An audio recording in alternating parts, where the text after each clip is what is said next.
Village agriculture assistant model పేపర్-12 ఒకటి. చెరుకు పంటకు కావలసిన యుక్తతమ ఉష్ణోగ్రత 32-38 °C. 2. అనంతపురం జిల్లాలో ఒకే నేలలో ప్రతి సంవత్సరం సాగు చేసే వేరుశెనగ పంట మోనోక్రాపింగ్ పద్ధతికి సంబంధించినది. 3. కిరణజన్య సంయోగ క్రియలో వినియోగించుకునే తరంగదైర్ఘ్య కాంతి 400-700 mu. 4. ఓజోన్ పైభాగంలో ఉష్ణోగ్రత ఐనో ఆవరణంలో తగ్గును. 5. మృత్తిక ఉష్ణోగ్రత 50 °C ఉండడం వల్ల నత్రీకరణ ఆగిపోవును. 6. ఆముదంలో ముల్లులేని సంకర రకం GCH4. 7. వ్యతిరేక తుఫాను వలన శీతల పవనాలు వీచే ప్రాంతాలు టిబెట్, మంగోలియా. 8. డక్కన్ పీఠభూమి మధ్య భారతదేశ ప్రాంతాలలో మార్చి, మే నెలల్లో ఉష్ణపవనాలకు గురవుతాయి. 9. భారత వాతావరణ విభాగం 1875వ సంవత్సరంలో పూణేలో నెలకొల్పబడినది. 10. చల్లని రాత్రిలో ఉన్న కాలంలో పిండి పదార్థాలను ఎక్కువ నిల్వ చేసుకునే పంటలకు ఉదాహరణ బంగాళదుంప, షుగర్ బీట్. 11. ఎగ్జాస్ట్ స్ట్రోక్ చివరిలో ఎగ్జాస్ట్ వాల్వ్ తెరుచుకొనును. 12. ఇంజన్ నుండి వెలువడే ఉష్ణం వివిధ భాగాల నుండి ఉష్ణ సంవహనం ద్వారా వాతావరణంలోకి చేరుతుంది. 13. SFTA ప్రభుత్వ సంస్థలు రిజిస్ట్రేషన్ చట్టం కింద నమోదు చేయబడ్డాయి. 14. దుర్భిక్ష ప్రాంత పథకాన్ని ముందు గ్రామీణ వనరుల అభివృద్ధి పథకం అని పిలిచేవారు. 15. లీడ్ బ్యాంకు ప్రారంభించిన సంవత్సరం 1970. 16. మగజనన అంగాలు ఆర్థోప్టెరా క్రమంలో పడవ ఆకారంలో ఉంటాయి. 17. వరిలో పచ్చదీప పురుగులు రైస్ టుంగ్రో వైరస్ను వ్యాపింపచేస్తాయి. 18. తెలంగాణలో వర్షాధారం కింద సాగు చేయబడుతున్న భూమి 80%. 19. పెసర, మినుము తయారైన కాయలను 15 రోజుల వ్యవధిలో కోయాలి. 20. ఆంధ్రప్రదేశ్లో సాగు చేయబడు విస్తీర్ణంలో దాదాపు 70% వరకు వర్షాధారం క్రింద సాగు చేయడం జరుగుతున్నది. సూర్యరశ్మి కాలావధిని కొలవడానికి సాధారణంగా ఉపయోగించేది కాంబెల్ స్ట్రోక్ సూర్యరశ్మి రికార్డర్. 22. గాలి నిరోధకాలను గాలి వీస్తున్న దిశకు అడ్డంగా నాటవలెను. 23. భూమి చేత శోషింపబడిన వికిరణ శక్తి ఉష్ణోగ్రత శక్తిగా పరివర్తనం చెందుతుంది. 24. కాంతి తీక్షణత కిరణజన్య సంయోగ క్రియ రేటును తగ్గిస్తుంది. 25. ట్రోపో ఆవరణం అక్షాంశం బట్టి భూమి నుండి 8-18 కిలోమీటర్ల ఎత్తులో ఉంటుంది. 26. ఇసుక, ఒండ్రు, బంకమట్టి రేణువుల సాపేక్ష భాగముల సంబంధమును నేల అల్లిక అంటారు. 27. సేంద్రియ పదార్థంతో మిళితమైన మట్టి ఆహారంగా తీసుకొని వానపాములు విసర్జన చేసిన పదార్థాన్ని వర్మీ కంపోస్ట్ అంటారు. 28. ఒండ్రు నేలలకు వ్యవసాయం యోగ్యంగా ఉండును. 29. పండ్ల మొక్కలు పెంచడానికి కనీసం 2-2.5 మీటర్ల లోతుగల నేలలు ఎంపిక చేయాలి. 30. వ్యాపార సరళిలో పండ్ల పక్వతకు ఉపయోగించేది ఇథరిల్. 31. మొక్కలలో పూత త్వరగా రావడానికి ఉపయోగించే హార్మోన్ 2,4-D.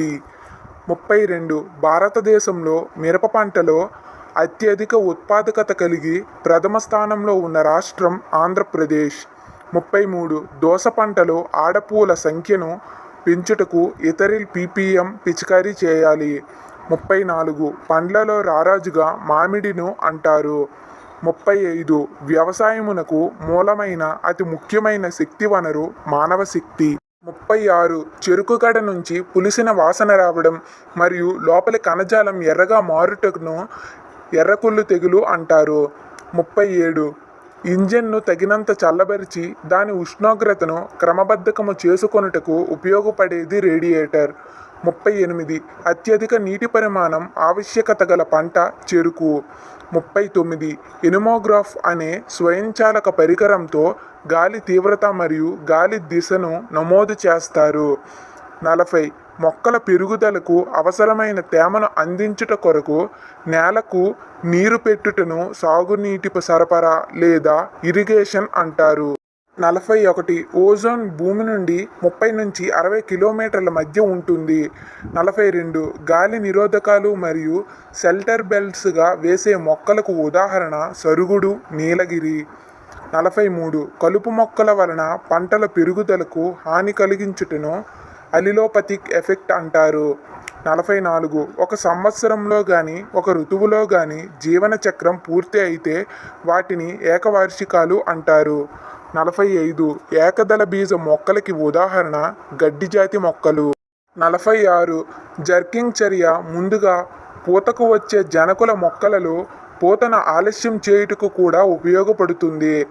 47 పొద్దుతిరుగుడులో పుష్పాల సముదాయాన్ని తల అంటారు. 48 పరపరాగ సంపర్కం తేనెటీగల ద్వారా సిద్ధిస్తుంది. 49 విత్తనాలను బరువు ఆధారంగా వేరుచేయుటకు స్పెసిఫిక్ గ్రావిటీ గ్రేడర్ను వాడాలి. 50 జొన్న మరియు సజ్జలో కీలక దశలు పిలకలు వేసే దశ, పాలు పోసుకునే దశ, పక్వం చెందే దశ. 51 నేలలు ఎండినప్పుడు pHలో కలిగే మార్పు క్షారత్వం. 52 మొక్కలలో కర్బనము నిర్మాణాత్మక మూలకముగా పరిగణిస్తారు. 53 నల్లచవుడు నేలల్లో లవణ సాంద్రత <4.0 ఉంటుంది. 54 పత్తిలో ఆకు ఎర్రబడడం లేదా ఊదా రంగుకు మారడం మెగ్నీషియం పోషక లోపం వలన వస్తుంది. 55 సూపర్ ఫాస్ఫేట్ రసాయనము నేలలో త్వరగా విచ్ఛిన్నం కాక నేలను కలుషితం చేస్తుంది. 56 కాల్షియం క్రోమోజోములలో ఆంగిక భాగము. 57 జింక్ ఆక్సిన్ తయారీకి ఉపయోగపడుతుంది. 58 మెర్క్యూరీ ఒక భారీ లోహము. 59 cesium-137 రేడియోధార్మిక మూలకం. 60 pH మాపకాన్ని ప్రవేశపెట్టిన శాస్త్రవేత్త జెబి పీటర్స్. 61 నూనె గింజల పైరులో అమినో ఆమ్లాలు, మాంసకృత్తులు, ప్రోటీన్ల తయారీకి దోహదపడే పోషకం గంధకం.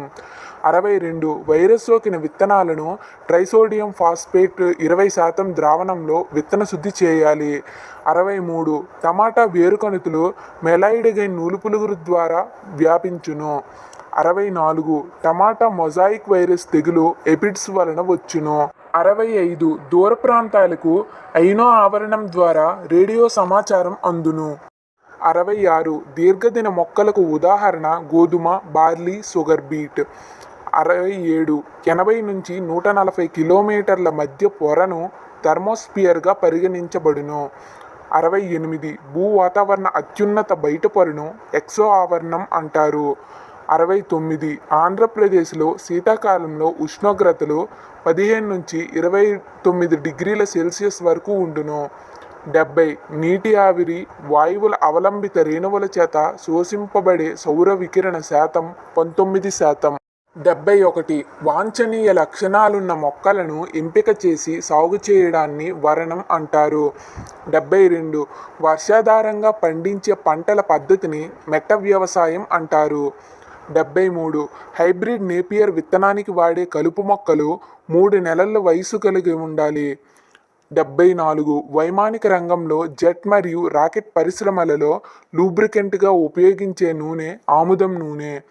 75 నెక్రోసిస్ తీవ్రత ఎక్కువగా ఉన్న ప్రాంతాలలో విత్తన శుద్ధి చేయుటకు ఉపయోగించేది ఇమిడాక్లోప్రిడ్. 76 వేరుశనగ పంటలో పెగ్ చొచ్చుకొని పోవు మృత్తిక లోతు 5 సెంటీమీటర్లు. 77 నీటి వినియోగ సామర్థ్యం డ్రిప్ పద్ధతిలో అధికంగా ఉండును.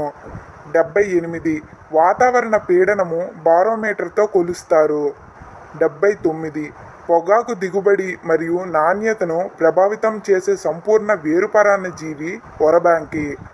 80 ధనియాలు ఎకరానికి విత్తన మోతాదు 6 కిలోలు. 81 విత్తన ధృవీకరణ అనేది విత్తన నాణ్యత నియంత్రణ, వృద్ధి మరియు ఉత్పత్తి కొరకు చట్టబద్ధంగా అనుమతించబడిన పద్ధతి. 82 నేపియర్ గడ్డిలో పశువులకు హాని చేసే ఆక్సాలిక్ ఆమ్లం ఎక్కువగా ఉంటుంది. 83 ఆమ్ల మరియు క్షార నేలలను తట్టుకొని వాటిని బాగు చేయుటకు ఉపయోగపడేది ప్యారా గడ్డి. 84 వర్షాభావాన్ని బాగా తట్టుకొని పాకే స్వభావం కలిగిన స్టైలో జాతి సాంతస్ హమాటా. 85 ఉలవ పంట వేయుటకు అనువైన కాలము సెప్టెంబర్ నుంచి అక్టోబర్. 86 H+ అయాన్లు అధికంగా ఉండే నేలలను ఆమ్ల నేలలు అంటారు. 87 అమ్మోనియం సల్ఫేట్లో ఉండే సోడియం గంధకాల శాతాలు 21, 24. 88 నీటిలో కరిగే స్వభావం కలిగిన భాస్వరం ఎరువులు బేసిక్ స్లాగ్. 89 సాధారణ నేలల్లో స్థూల సాంద్రత విలువ 1 నుంచి 1.6 గ్రాములు /సెంటీమీటర్లు ఉంటుంది. 90 అత్యంత విషపూరితమైన రసాయనాన్ని ఎరుపు రంగులో సూచిస్తారు. 91 పురుగుమందు ఆకులపై నుండి జారిపోకుండా మందు ద్రావణంలో కలిపే పదార్థాలను స్టిక్కర్స్ అంటారు. 92 వాయురూప విషానికి ఉదాహరణ EBD SO2 HCN. 93 స్పర్శ ద్వారా పనిచేసే విషయానికి ఉదాహరణ లెడ్ ఆర్సినేట్, కాల్షియం ఆర్సినేట్. 94 సమగ్ర గ్రామీణ అభివృద్ధి సాధించడం దుర్భిక్ష ప్రాంత పథకం యొక్క లక్ష్యం. 95 రైతులకు ఇచ్చే రుణాలను తక్కావి రుణాలు అంటారు. 96 పెడల్ ఆపరేటర్ థ్రెషర్లో ఉపయోగించే సిలిండర్ లూప్ టైప్ సిలిండర్. 97 పంది పశువుల దానాను నైలాన్ అంటారు. 98 నాగలి బ్లేడు మొనభాగము నుండి నాగలి దూలమునకు మధ్య దూరం థ్రోట్ క్లియరెన్స్ అని అంటారు. 99 పరిశోధనా స్థానంలో చిన్న ఫ్లాట్లను వేస్తే పైరును కోత, నూర్పు, విత్తన సేకరణ చేయుటకు మినీ రైస్ కంబైనర్ యంత్రాన్ని వాడుతారు. 100 విత్తుట మరియు ఎరువులు వేయుట ఒకే చర్యలో పూర్తి చేయుటకు సీడ్ కమ్ ఫెర్టిలైజర్ డ్రిల్ను వాడుతారు. ఈ వీడియో మీకు నచ్చినట్లయితే లైక్ చేయండి, షేర్ చేయండి, కామెంట్ చేయండి. ఇలాంటి వీడియోస్ కోసం మా ఛానల్ లెర్న్ ఏ లైన్ను సబ్స్క్రైబ్ చేయండి. పక్కనే ఉన్న బెల్ ఐకాన్ క్లిక్ చేయండి. అప్పుడే మేము పెట్టిన ఇంపార్టెంట్ వీడియోస్ మీకు వెంటనే నోటిఫికేషన్ రూపంలో తెలుస్తుంది. Thanks for watching. Stay home, stay safe.